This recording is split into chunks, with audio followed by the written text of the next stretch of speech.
தகாத உறவில் இருந்தவரை பெண்ணின் மகனே வெட்டியதில் அரசு மருத்துவமனையில் சிகிச்சைக்கு அனுமதிக்கப்பட்ட காட்சிதான் இது. மதுரை மாவட்டம் உசிலம்பட்டி அருகே பூதிபுரம் கிராமத்தைச் சேர்ந்தவர் 30 வயது கோட்டைசாமி.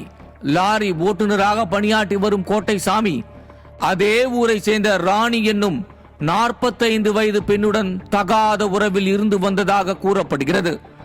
இவர்களின் தகாத உறவு குறித்து அறிந்த ராணி குடும்பத்தினர் இருவரையும் எச்சரித்த நிலையில் கோட்டைசாமியும் ராணியும் கடந்த 6 மாதங்களுக்கு முன்பு வீட்டை விட்டு வெளியேறி உள்ளனர்.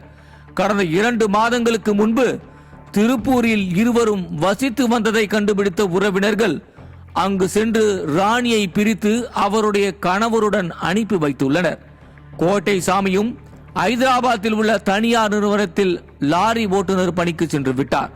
இருவரும் பிரிந்திருந்தாலும் அவர்களுக்குள் தொலைபேசி மூலம் அடிக்கடி பேசி வந்ததாக கூறப்படுகிறது. இது குறித்து அறிந்த ராணியின் மகன் கலைச்செல்வன் கோட்டைசாமிக்கு பாடம் புகட்ட நேரம் பார்த்து காத்திருந்துள்ளார்.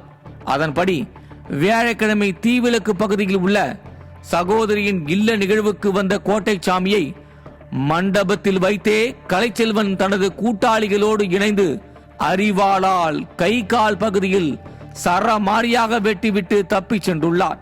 இதில் படுகாயமடைந்த கோட்டைசாமியை அக்கம் பக்கத்தினர் மீட்டு உசிலம்பட்டி அரசு மருத்துவமனைக்கு அனுப்பி வைத்த நிலையில் அங்கு சிகிச்சை அளிக்கப்பட்டு வருகிறது. தகவல் அறிந்து விரைந்து வந்த உசிலம்பட்டி நகர் காவல் நிலைய போலீசார் வழக்கு பதிவு செய்து கோட்டைசாமியை வெட்டிவிட்டு தப்பி ஓடிய கலைச்செல்வனையும் அவரது கூட்டாளிகளையும் தேடி வருகின்றனர். தாயுடன் தகாத உறவில் இருந்த இளைஞரை மகன் அரிவாளால் வெட்டிய சம்பவம் உசிலம்பட்டியில் பெரும் பரபரப்பை ஏற்படுத்தியுள்ளது.